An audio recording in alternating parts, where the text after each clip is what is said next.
Hey, one more thing before you go. What does it take to go from refugee to recording artist, entrepreneur, and philanthropist and still have more to give? How do you build a life that's not just successful, but deeply significant? In this week's episode of One More Thing Before You Go, we're going to answer these questions and more as I sit down with Christian Ray Flores. He's a high performance coach, an international pop star, media innovator, and global change maker whose story spans continents, industries, and impact zones. I'm your host, Michael Hurst. Welcome to One More Thing Before You Go.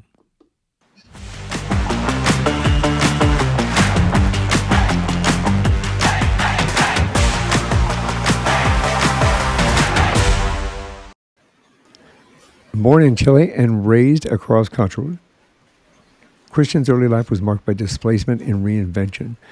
But instead of being refined by circumstance, he became a force of transformation from topping music charts in Eastern Europe to launching award-winning media ventures, raising millions for global missions and coaching top performers to sustained excellence. With a master's in economics and fluency in 4 languages, Christian brings a rare blend of intellect, creativity, and heart. He's the co-founder of Third Drive Media, host of Headspace by Christian Ray Flores podcast, and a founder of Exponential, where he helps high achievers unlock peak performance and purpose. Together, we're going to talk about mindset behind resilience and reinvention, how Christian's refugee experience shaped his leadership and philosophy, the habits that fuel extraordinary lives, why success without significance is never enough, and how to lead, create, and live with impact across the season of life. Welcome to the show, Christian. Michael, thanks for having me. Man, you do so much for life in general, for humanity. So thank you for doing that first and foremost. Oh, it's my pleasure. I enjoyed quite a bit. Giving back is always a wonderful, soul-warming experience. I'd like to start at the beginning, though. Yours is a unique story, and I know that you've had a harrowing beginning. Can we take us back to your childhood? What was it like growing up as a refugee, and how did that shape your worldview? Oh, it was just very formative, just like any other origin story. You know, it's these stories form who we are, and then we just need to decide what to do with them. But what you were referring to is I was in Chile. I was 5 years old. My dad is Chilean. My mom is Russian, so I'm half and half. And there was this massive civil unrest, military coup, tens of thousands of people got arrested, a bunch of people got killed. My dad was one of the people who was arrested, thrown in a concentration camp, and we were refugees in a refugee facility. And literally my first childhood memories are around those times, right? So, which is quite an imprint to have at age 5.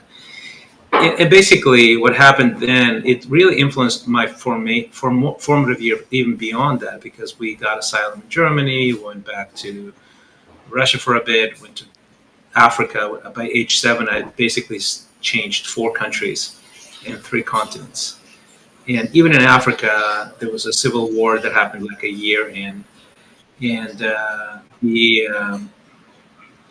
was this, I grew up in this community of refugees, basically. Like there's a bunch of expats who had all these stories, horrible stories, but they're all professionals who had to leave their country because of the stuff that was going on. And so it does shape in you this this sense of being an outsider. Yeah. Yeah, absolutely. I mean, obviously, that what a traumatic experience all the way around, especially at that young age, to be able to thrust into that kind of a conflict, and then your father taking away from you. I mean, it is. I'm sure that had to leave a lasting impact on your life in many different areas as well. And then traveling around the world, I mean, the cultural aspect of it was a benefit, but I think that changes you. It defines, like you said, defines you. What was the moment It does, yeah. I'm sorry. It does, yeah. I'm just confirming. What was the moment early on when you realized you had the power to reinvent your story? Because you've turned into like an amazing individual between your creative aspects as well as your entrepreneurship and your giving back to the world. It was sort of a gradual thing, but I think what happened was, with all these changes, like there's just a different season. In every time there's a change, you realize that certainty is really more of an illusion. And I think that's probably the biggest value, is that certainty is an illusion, and it's actually an illusion for everybody. So you just don't know what's going to happen tomorrow, financially, economically, relationally, health-wise, etc. You just don't know. And I think the big aha thing is if certainty is really more of an illusion, it's really not a solid thing, then possibility becomes much more attainable, much more pursuable. And that's what happened to me. I just changed country to country. Everything gets sort of starts collapsing around me. Even my family got a divorce. I ended up going back to Russia. This is the Soviet times. And then as I was graduating with a degree in economics, the whole empire collapses like that year. So for me, it was a gradual realization that I can't possibly fit in. And that was the biggest gift, right? Because we really want to fit in as individuals, into family, into society, into a workplace. And I realized I can't, I'm too weird. I can't. So if I can't fit in, maybe I'll stand out. And basically that was the big sort of, it was incremental, but I think eventually there was like a cumulative effect of that, where I started a music career, and in music, in art in general, fitting in is not the thing, right? You can't be an artist if you try to fit in. So playing by the rules is not the thing. But creating something completely original that stands out, that's the way to go. So I was like, oh, I can do this here. I was trying to be this other person in all these other environments. But as an artist, this is my jam. Like, I don't fit in anyway, so might as well be as strange as possible. And I have to laugh. I'm sorry. It's one of these things that what a unique opportunity you have coming from. I mean, your life in the first place is already a blend of cultures from like really opposite ends of the world. Very much, very eclectic. Yeah. So basically, I was like, okay, everybody's doing this kind of music. But I love this kind of music, these kind of rhythms, this kind of dance, this kind of sort of melodic thing, this energy, and I can do it. I can combine those things, and I can exude all those things on stage, and it's actually a win for me. Like, everybody's going to pay attention. Yes, please. So that's basically how it works. And the cool thing is that that principle actually applies to everybody in any profession, anywhere. Yeah. And that's part of the reason why I coach now, is that I basically try to convince people, hey, you don't have to fit in as much as you think you do. You might want to stand out and build something that's very unique to you, and it's going to serve you really, really well. But I stumbled upon it when I was, like a kid, right, in my early 20s. We all want to grow up to be a rock star, right? You actually became the pop star in each. I did, yeah. It's one of those things where I wanted to play the drums, and then my parents bought a set of drums, and after about 3 weeks, they went, "You're done with the drums." Yeah. So I mean, that in itself is a gift, I think, from your background and your lifestyle. It allowed you to kind of come out of that in on top. How did that chapter influence your approach to storytelling and its impact as a creative artist like that? Yeah, I mean, I when you're in that place, you start absorbing things. You start obsessing, right? If you know what you're meant to be doing, and I think that's actually, again, universal, right? And that's why so many people are just so miserable. It's that you don't know what you're meant to be doing. Discover that. You have to really wrestle with that kind of thing, right? And if you do, because if you do, it energizes you. And if you're energized, you want to absorb. You absorb through your pores. You learn so quickly because you're fueled by this higher level of focus. So that's what it was for me. And I just I blended music, I blended dance, I looked very distinctly in all kinds of ways. So everything that I had in my arsenal, I just put into the thing that I was creating, and people start paying attention after a while. Well, I think that, I have a background, I have a master's myself in interdisciplinary studies with a focus on digital media, performance, and art, because I love dance and music and art, and I learned the use of creative arts in healing, for example.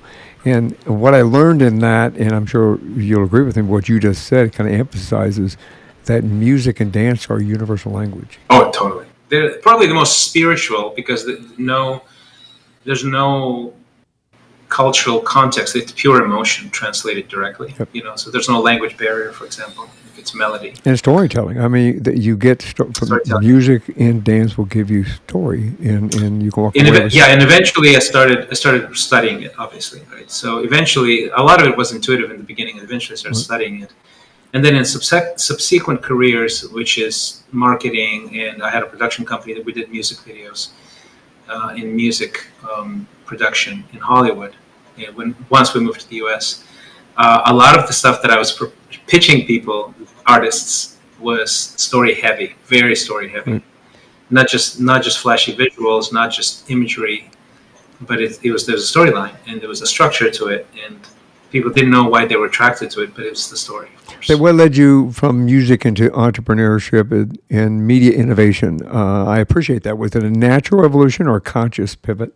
It was conscious, and it was also natural in the sense that it was instinctual, right? I found myself on a train ride and realizing it's just not enough. And I think most of us get those whispers, like I call it the whisper of the soul, where you go, you know what, on paper everything's okay, but I feel like there's parts of me that are dormant, and there's all these dimensions that are just not used in this particular thing. And I think all of us have those moments. And I had one of those moments. I was on a train ride, going on tour, and I had my crew with me and everything. I think they were somewhere else. I was alone in the car at the time. And I said, is this all there is for me? And I almost caught myself like scared by the thought, because like I was living the dream theoretically on paper. Inwardly, I was just dissatisfied. And that's when it started. I just like, okay, what else is there for me? And I slowly started realizing, okay, I want to do philanthropy. I want to do something in other places, not just in the former Soviet Union, even though I traveled all throughout the 15 countries that basically are the former Soviet Union. I wanted to do more philanthropy. I wanted to do more producing and entrepreneurship. I have an economics degree. That's not necessarily activated in what I was doing at the time. And that's what led me to sort of start moving on basically from music. And I basically phased out of music very intentionally. And a lot of people thought I was just out of my mind. Well, I think music always sticks with us anyway, from some perspective, even in your everyday life, or what you put into what you're doing with an entrepreneurship and your coaching. I'm sure it has some an effect on that, because it's still storytelling. It's still communication. Is still reaching people from a deeper level. Yeah, you start using your creativity in different places. That's all it is. Yeah. It's a redirection of energy rather than you don't lose anything. What got you into coaching? Because I know from your bio and everything, I got you coach top executives and creatives and so forth. What do you see as the biggest mindset blocks that hold high performers back? I went into coaching eventually, because I was already coaching for decades, but it wasn't structured. It was just I attracted certain kinds of people. And but the actual beginning was I was at the top of my career, and this is actually to answer your question about the blocks. You can be extraordinary. You can be in the top 1%, and I was. And at the same time would have deep misalignments in life, character flaws, things that are actively working against you and undermining you. So that is the reality of many high achievers. Right? So we pursue certain things, we get extraordinarily good at them, we're rewarded for them with position, with respect, status, money, etc. But there are certain areas of us that are just underdeveloped. It could be family, it could be physical, it could be emotional, it could be spiritual, all of those things. And we are meant to be we are a whole being. We're not just our job, right? So if we underdevelop certain areas, it catches up with us. And that's what happened to me. I literally had a #1 hit in the charts, and I was clinically depressed. I went through this big breakup. I had a daughter with this lady I was dating, and she walked away. She cut me off from my daughter. I was very, very depressed. And there's this guy that showed up in my life, and he's this Canadian missionary, very, very wise, very much the opposite of me in almost all possible ways, right? And we're still really good friends. And he he had something I didn't have. He had dimensions of him, his character, his worldview that I was lacking. And I basically asked him, I said, how do I get what you have? Like, quite literally, these are the words that I used. And he said, I'll show you if you are humble enough to listen and be mentored. And I said, yes, please. And in just that one person, he just filled up the gaps that were lacking in my life. And he redirected the very trajectory of my life. So that was a big aha moment for me, where I realized one person with the right skill set can get somebody who's already a high achiever to be an ultra achiever, to be also more resilient and be more stable and have more growth over time and more, I would say, diverse levels of success.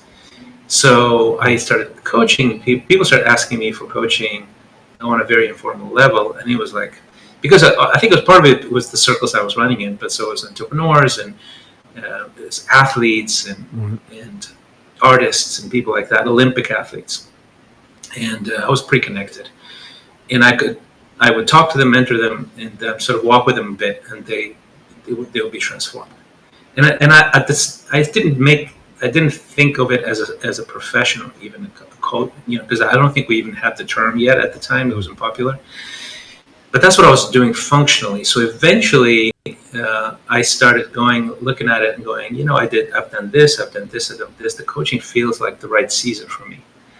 And I sort of formalized and structured my basically expertise into some programs and offerings.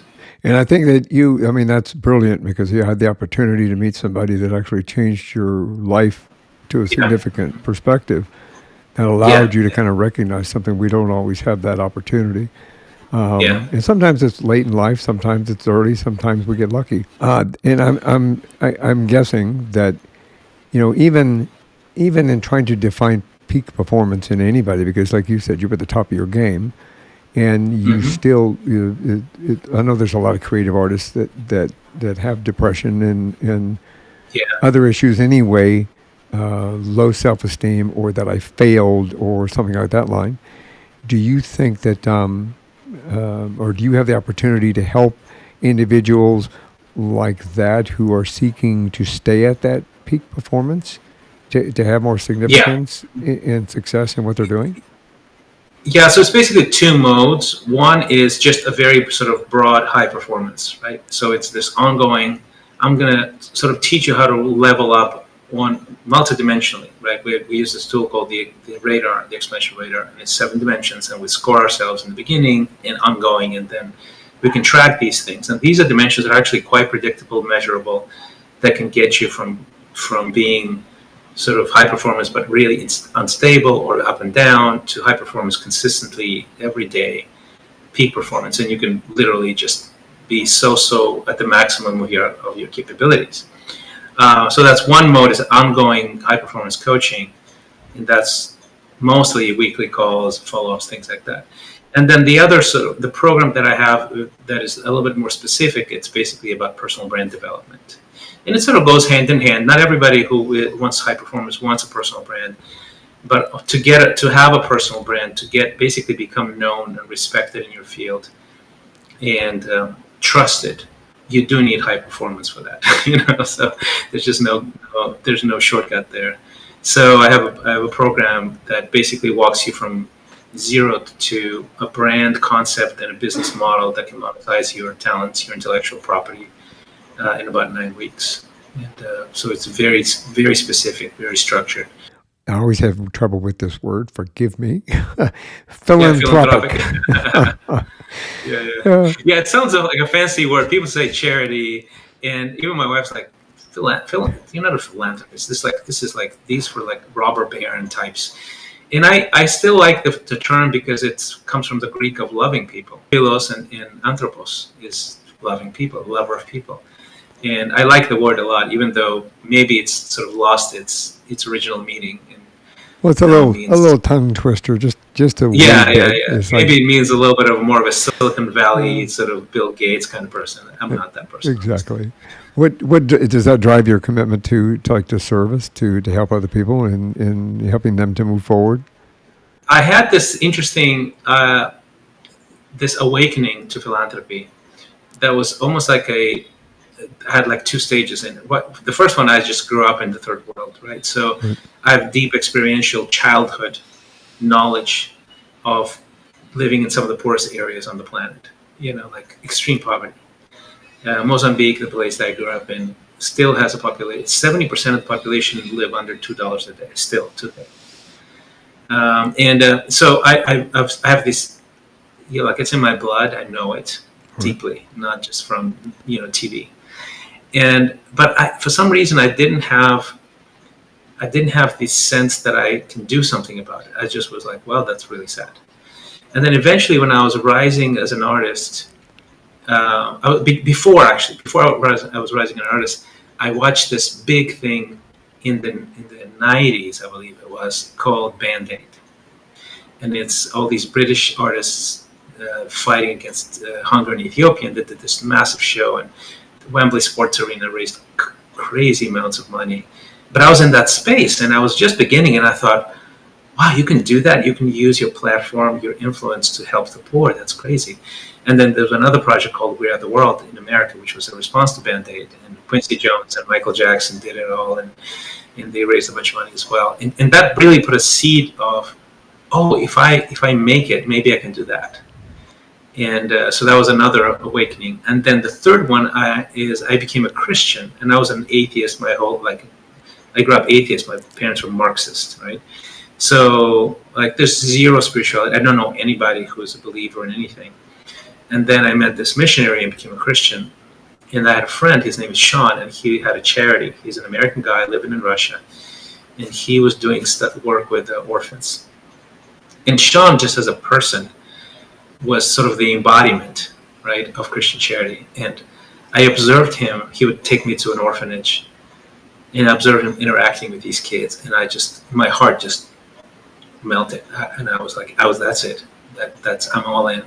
So we started doing all these big events. I mean, we were true friends with these kids, right? We would go to the orphanage just on weekdays, hang out with them, take care of them, hang out. I brought horses to the orphanage one time. I was giving them rides, so things like that. And then we'll do big events as well. And ever since then, I just never stopped. I just felt like this was a necessary, like it's a non-negotiable part of my life. And we have an academy in Mozambique where I grew up in Maputo called the Ascend Academy. And it's just a small little charity that gives, basically the goal is to raise kids out of poverty by giving them mentorship, teaching them English, teaching them computer literacy, giving them a meal, giving them some self-esteem, making them employable, basically. So that's if you're interested in that, you can go to Ascend with the D at the end. We'll Academy. make sure that there's a link for that in the show notes so everybody can go to that. I think what an amazing opportunity to really give back to humanity in such a way that it makes a positive impact on their lives. A lot of people don't. I mean, I grew up poor, not that poor, but I grew up in a very dysfunctional family. Yeah. My mother was a single mother, and back in growing, couldn't have a checking account until 1974. Right. Women were just pushed down from that perspective, and she still raised 3 kids and made it work. So we understand, from that perspective. Yeah. We shopped at Goodwill most of the time. I had holes in my shoes, which again is nothing compared to some living in $2 a day. Yeah. But being a police officer for as long as I was, I also walked into some of the poorest neighborhoods in the area and understand absolute homelessness and poor from those perspectives, from a home level perspective. And when you see it and you experience it that way, it changes your perspective on it to such a point that you say, what a great opportunity you have to be able to give back to that. Yeah, I just felt that this extreme poverty is a great focal point for me personally. Yeah. Because there's degrees of it, right? As you know, I grew up poor as well, right? I grew up in the third world, and I lived in communal apartments, and I lived in. When we went back to the Soviet Union, when my parents divorced, I slept in the kitchen for a few years. Like I had a pull-out chair in the kitchen. So I've experienced poverty.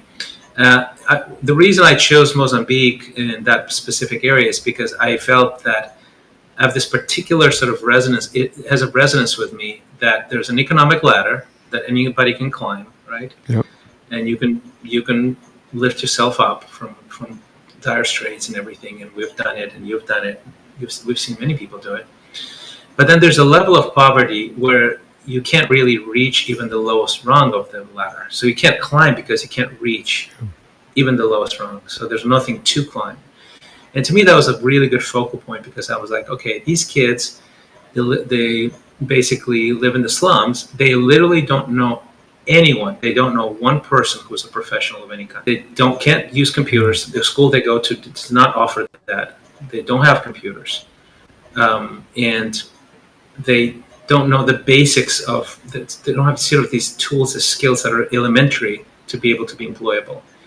So if we can put them around people who are professional and just say, hey, you can be like me, and this is how, this kind of character you want to have, integrity, all those things, and put them in front of a computer, teach them the basics, give them some English capabilities, they become employable fairly quickly, actually. So that was sort of the chosen focal point for me. Kudos to you for contributing to society that way and humanity that way. In today's day and age, especially, I think it's very difficult. And what a wonderful opportunity for you to give back that way, that you're using your skills and your humanity and your heart to be able to do that. So, thank you. Thank you. Thank you. I enjoyed it a lot. How do you balance, that ambition with humility, especially when working across cultures in what you just spoke about? Because it's difficult to walk into those arenas, yet you have created opportunity for them. But how do you balance that? And I guess what you mean is sort of the range of experiences. If I work with people that are highly professional, all the way to basically the very bottom when it comes to socioeconomic ladder. Yes. I think it's not easy, I would say, but I would say that once you start seeing the human experience across the range of ecosystems, socioeconomic situations, you realize that humans are very fundamentally pretty much the same. So the foundational things are the same, and that really is both liberating. It's humbling, but it's also very liberating and empowering, because you can say to someone who I coach, for example, who is a banker, a lawyer, a financier, or a business person, who have way more to show for their lives in some ways than I do. I have some things that I have probably to show. The pop star thing, I could probably pull out that card, and they don't have that. but beyond that, you can relate as a human being, And one of the beautiful things is that I tell them stories about, I anonymize it, right? And I go, look, you're freaking out right now because of this, and thank you for trusting me that you feel anxious or nervous about this new position you would just get promoted to. But let me tell you a couple of stories, And of course, I don't tell them who they are, etc., because privacy and everything. I said, look, I have this person who manages this much money and does this kind of work, and it's like off the charts. And this person, just like you, can lose sleep over something that they shouldn't be losing sleep over. And that's just human. And I lose sleep over things. So let's talk through this. And let me give you some ideas and some ways to beat that and go from anxious to creative to joyful in literally an hour, And so that's what I do. And I think that's a huge advantage to be able to say that to just anybody.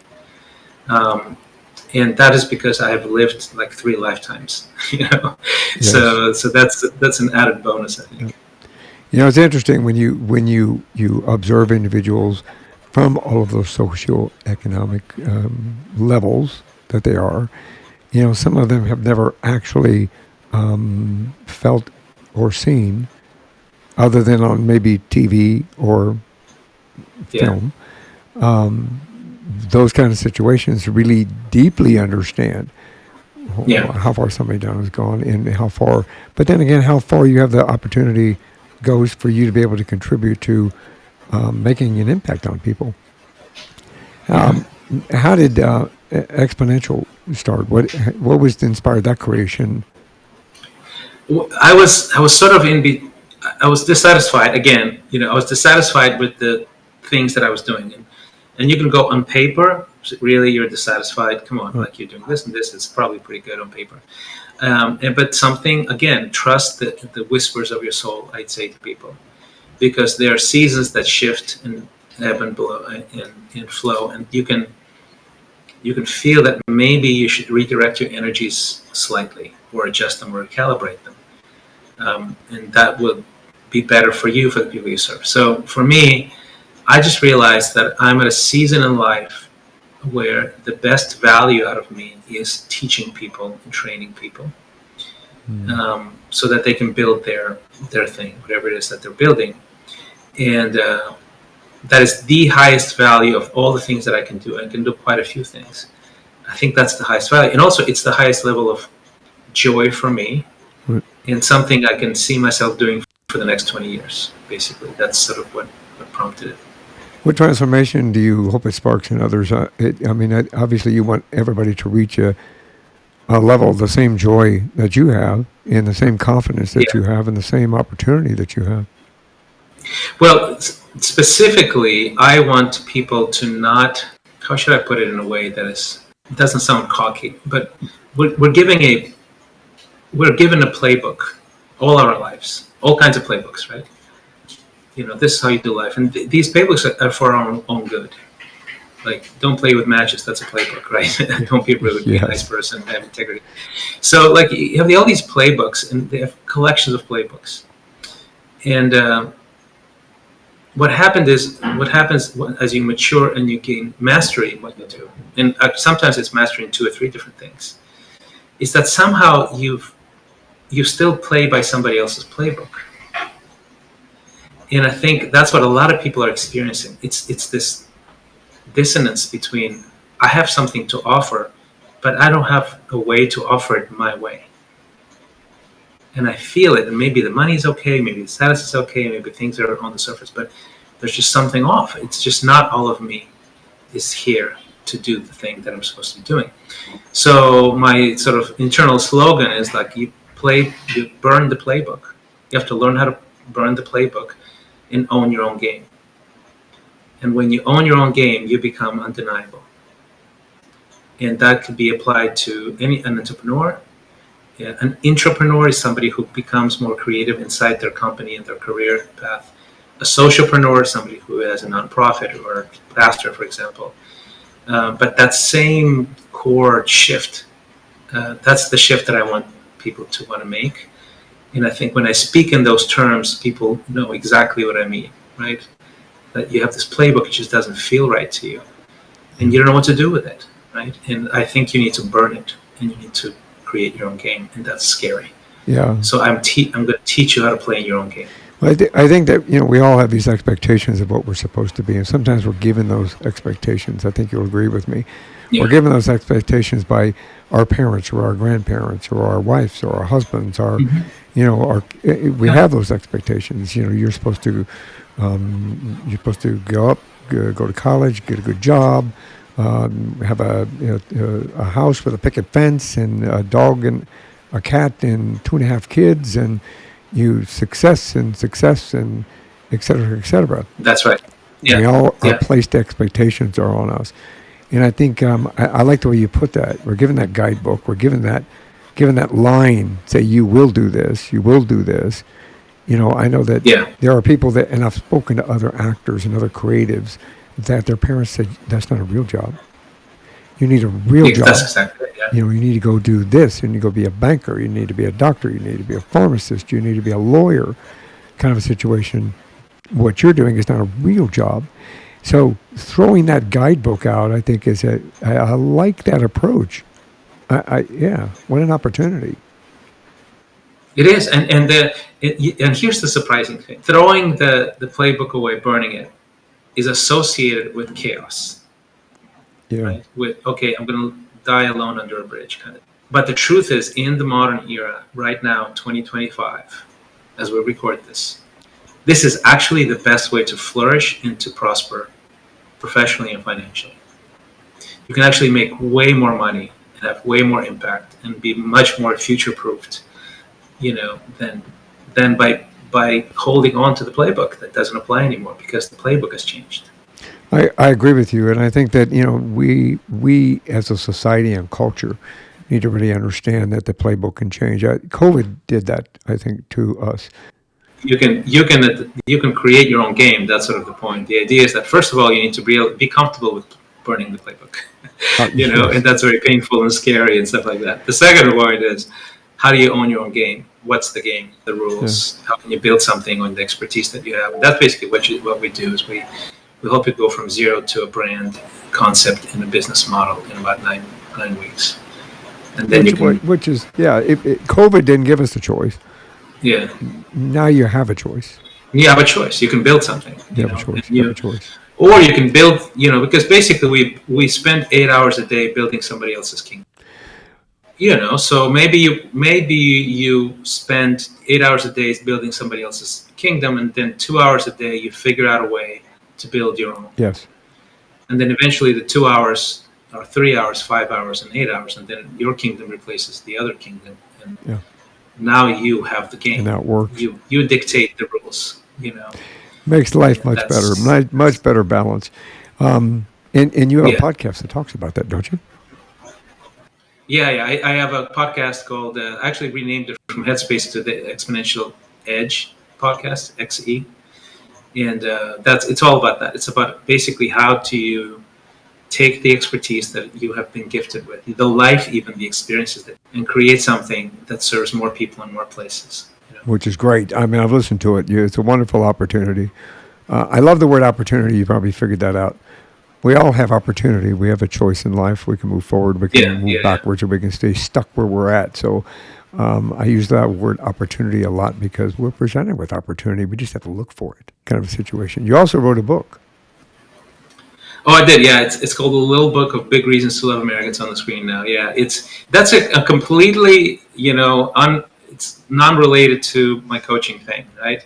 Yeah, and it was basically it says a love letter from an immigrant. That's the subtitle, and that's essentially it. I moved to the U.S. about 21 years ago, and I've always been a fan, actually. So I've been a student of America, the American, in my teen years. And then I moved here, and I would just be in awe of so many things that I would tell my wife that, and she goes, "That's a really good insight." And we sort of take it for granted. We're just used. She's American, right? She's like, "I don't see that as amazing. I just see it as normal." And I go, "No, it's amazing. Trust me." So eventually, she's like, "You need to write a book about this." And I said, "Yeah, sure, whatever." And writing a book is a lot of work, so I didn't. Until there was this moment, I felt that in the national discourse, in the national conversation, where there was just so much America bashing, and for those of us, and I can probably very confidently speak, on behalf of many, if not all, immigrants especially from socialist, ex-socialist countries, places that are very oppressive, that it really upsets us when Americans have sort of this sense of not just self-criticism, which is very healthy, but almost like self-loathing. And it upsets us going, seriously, you have to, this is a great country. We're offended, by you saying those things about this country. So I basically wrote this book that's meant as an optimistic book, right? It's 10 chapters, 10 reasons to love America. And each chapter, I sort of unpack one dimension, almost like a cultural dimension of America that is incredibly powerful, and give some contrasted illustrations from the life I was sort of blessed to live all over the place. And then give a little bit of a warning at the end going, you guys need to hold on to this thing because this is important. So it comes with tons of illustrations and even QR codes for videos. So it's kind of interactive and multimedia.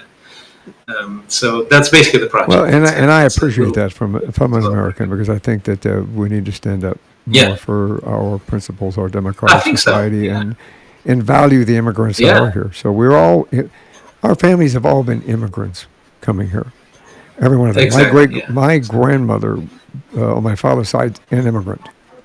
So Hmm. if she wasn't allowed in or she wasn't here, I wouldn't be here. So, That's it. Yeah, we should all be grateful. And this is a great country. Very imperfect, but it's it's an extraordinary country. It really yeah, is. and I appreciate that. How does So, somebody find? How so about your website? How does somebody find you? well, you can go to christianrayflores.com if you would just want to subscribe to a newsletter. I have a free newsletter, a paid level newsletter there as well, and it's the XE newsletter. Highly recommend it. And then that's if you're just curious and you feel like, okay, I need some more of these stories, some strategies, things like that. If you feel like, oh wow, this guy has he has what I want, you can go to my coaching website. It's exponential.life. Exponential is spelled without the E. So exponential starts with an X. Exponential.life is the website. And there's a great scorecard there that I highly recommend anyone who is sort of thought about or considered, okay, what's this personal branding thing, right?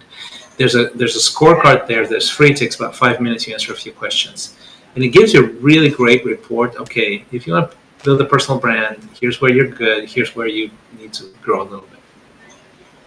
And I'll make sure that that's in the show notes. Everybody can just kind of click and find you. The easiest way to do that. Yeah. This has been a great conversation.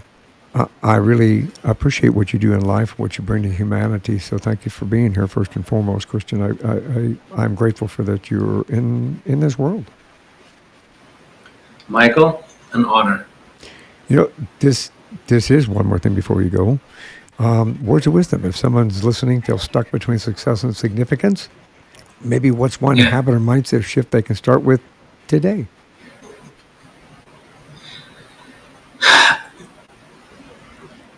I think if you take this is the first thing I coach people in.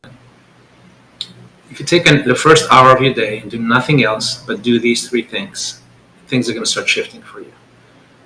You move, you do something physical, you meditate, you do something spiritual, and you master a new skill. It could be anything. We all need more skills. In 1 hour, you can do 20 minutes of this, 20 minutes of this, 10 minutes of this. Move, meditate, and master. Those are brilliant words. I can promise you. They're brilliant. Yeah, in 1 week, I promise you, in 1 week, you will feel very different. Very, very different.